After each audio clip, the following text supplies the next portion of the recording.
नमस्ते नमस्ते। ये बात हो लोग। हम चिंटू पांडे। हम पवन सिंह। हम निरहुआ। हम खेसारी। Oh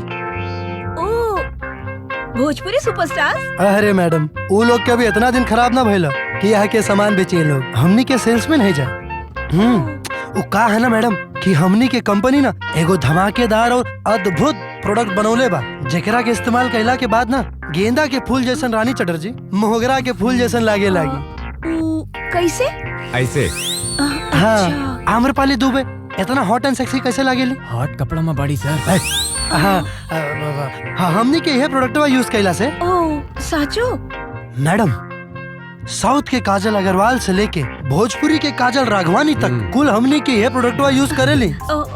really? सच में मैडम, ये आप एक बार लगा के देखी। हाँ, भोजपुरी से लेके हिंदी तक ले कुल प्रोड्यूसर डायरेक्टर के लाइन लग जाये। ये प्रोडक्ट इतना अच्छा बा तब तू इतना काला काहे?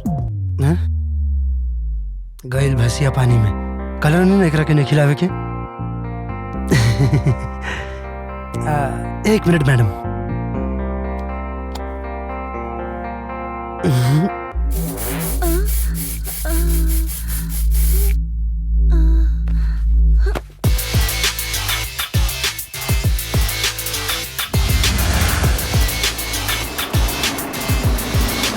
भैया सुनी, जरा ये एड्रेस बतावा। सीधा जाइए, आगे से लेफ्ट ले ली, बस थोड़ा दूर चलो तो आ जाए। ये पता।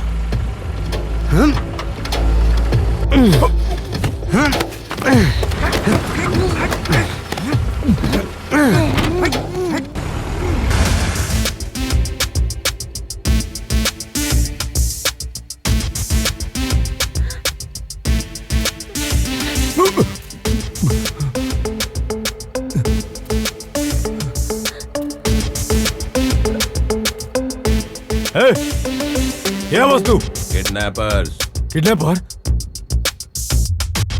एकरो किडनैप के लिए बोलेगा? ए, खाना खो। हम ना खाई। कहानी ना तो रसे। देख दुश्मन हमार नाम से कांपे ले। हमार नाम मेजर रणवीर सिंह। चलो बेटी, हम तोरा के घर छोड़ के चल जाई। देखा तानी के होता।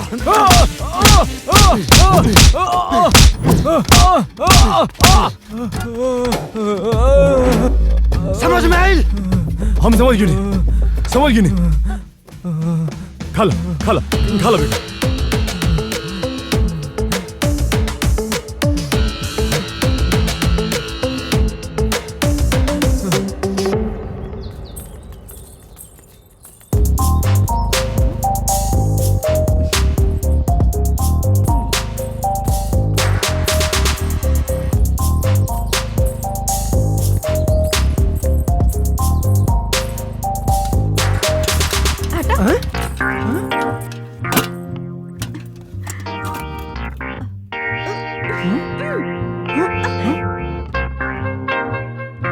देसी मुर्गा के स्पेशल चिकन बनौले बानी, अपना हाथ से बनौले बानी। हाँ। अब ई लोग कौन बा? हमारा अंकल हालो। ऊ लड़की? वो अंकल के बेटी। हमार बहन। बहन बहन इनकर बहन।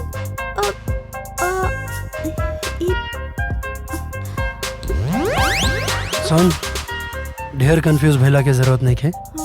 वो संजय के अंकल है और वो अंकल के बेटी और ही ओकर भाई। फिर संजय के रिश्तेदार के हा? जितना लेवल बा उतने सोच, ढेर सोचला के जरूरत नहीं है। जौन काम करे खातिर आयल बाड़ू कर, है ना? का लेके आयल बाड़ू?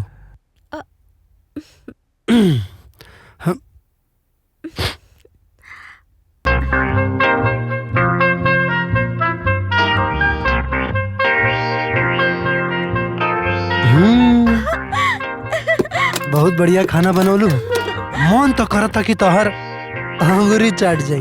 और संजय के सुपर हमार भी फ्रेंड हवे। कल सवेरे तोहरा के का चाहिए? रोटी, बिरयानी। तोहरा के का चाहिए बतावा, हम ले आई। ठीक बा। ठीक बा। Bye bye by.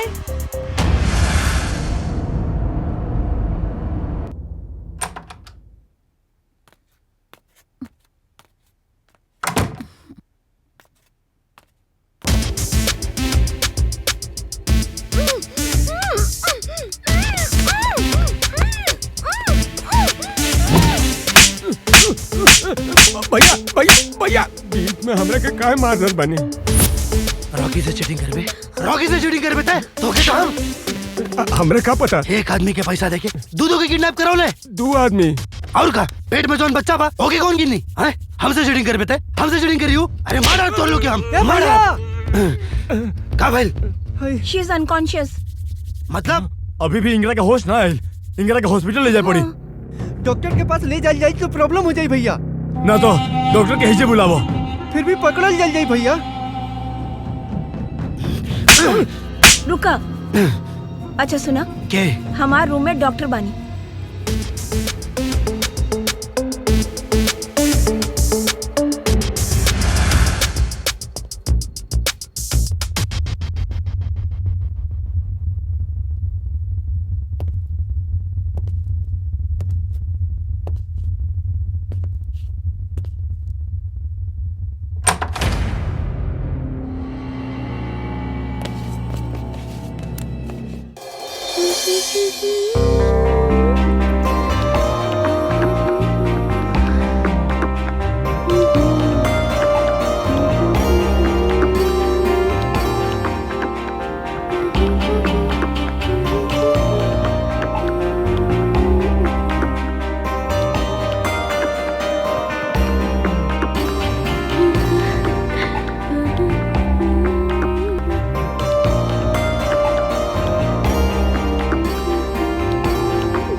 Control Rocky, अपने काम पे ध्यान दे।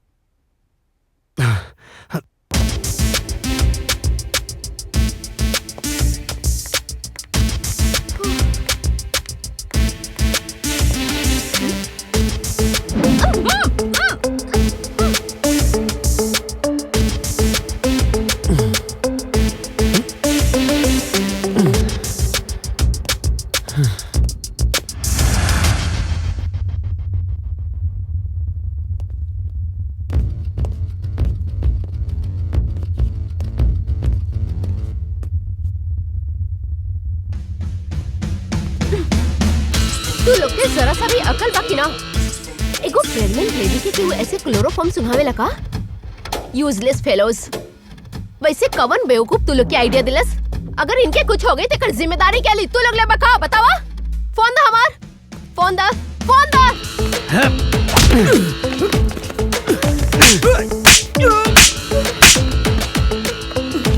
अगर इनका के कुछ भइल ना तो सब लोग के काट के रख दे।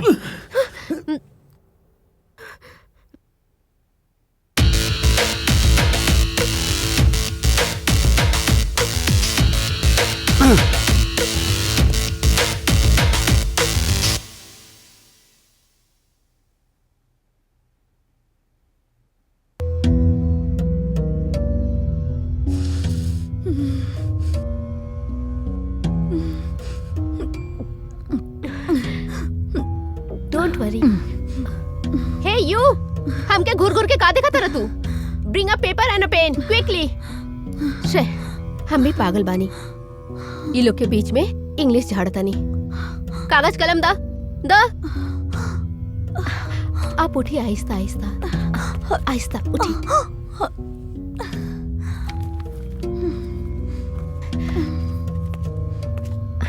आई am doctor Parvati. There is nothing to worry about. आप ठीक हो जाए। आप 10 मिनट खातिर आंख बंद करके लेट जाए, ठीक बा? It's okay, you need some rest. हाँ, क्लोज योर आईज। पार्वती, काल से अंकल के भी लो बीपी से बहुत तकलीफ हो रहल बा। हाँ बेटी, लो बीपी से बहुत दुखाता। आप लो बीपी खातिर कुछ मेडिसिन यूज करे नहीं अंकल? हाँ, लेकिन अब हमारे पास दवा नहीं है। डोंट यूज फ्रॉम टुमारो, ओके? हम कुछ दवाई लिख के देता नहीं। ओके। कल से वह ले, ठीक हो जाए।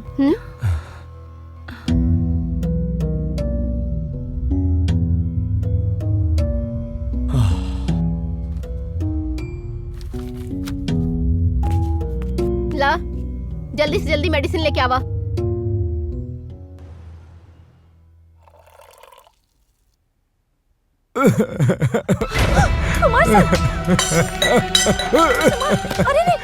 हमारे को छोड़ दो, हमारे को मरे दो। हम जिया लेके चाहत ना, हम मर जाए। कुमार सर, हमें छोड़ दो। ना करी सर। आई नीचे उतरी सर। हमारे को छोड़ दी, हमारे के मरे दी, हमारे के छोड़ दी। का भइल रहुआ के?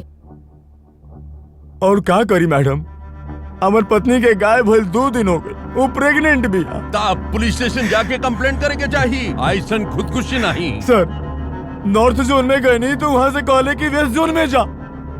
बस ये खाली कहा तरे और केस फाइल नहीं करो। हमारा लागत है कि दीपा मिसिंग के वजह हमार सिंसियरिटी हो सकेला मैडम। अगर हम मर गए नहीं तो दीपा के वो लोग छोड़ दिए। खुदकुशी राउर समस्या के समाधान नहीं है कुमार। जाफर के रोड पे जान से मार दिले मैडम। प्रहलाद के फैमिली के जला के मार डाले मैडम। कातिल आंख के सामने आजादी से घूमता रहे और कानून उन लोग के कुछ नहीं करत मैडम। खाली तमाशा देख रहा बड़े मैडम। अब हम क्या करी? युद्ध राम रावण से युद्ध कैले रहे, पर काहे? कौरव और पांडव युद्ध कैले रहे केकरा खातिर? न्याय खुद नइखे जीतेला कुमार। अगर न्याय के जीते के बा तो अन्याय से लड़े के पड़ेला। रउआ के जिंदा रह के ड्यूटी करे के बा। अगर रउआ ड्यूटी पे ना आई है तो ये भ्रष्टाचार लोगन से राउर होके वाला बच्चा और ये समाज के बचाई Kumar? We all are the part of the government. हमने तनख्वाह लेवेला परिवार खातिर, लेकिन जिनकी हमार देश खातिर अन्याय से लड़े के पड़ेला। दीपा के कुछ ना हुई, ओकरा डिटेल्स हमरा के दी। हमार बेटा न्याय दिलाई।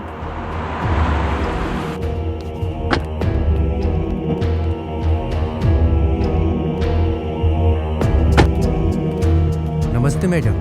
नमस्ते।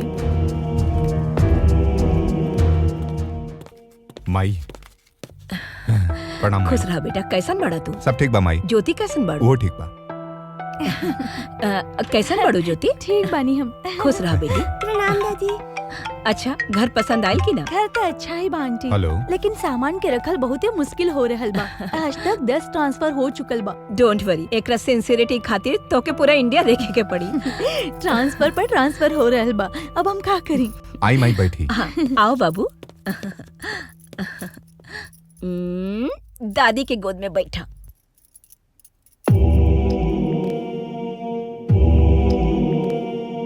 हम बतावत रहनी ना उहे केस के डिटेल्स।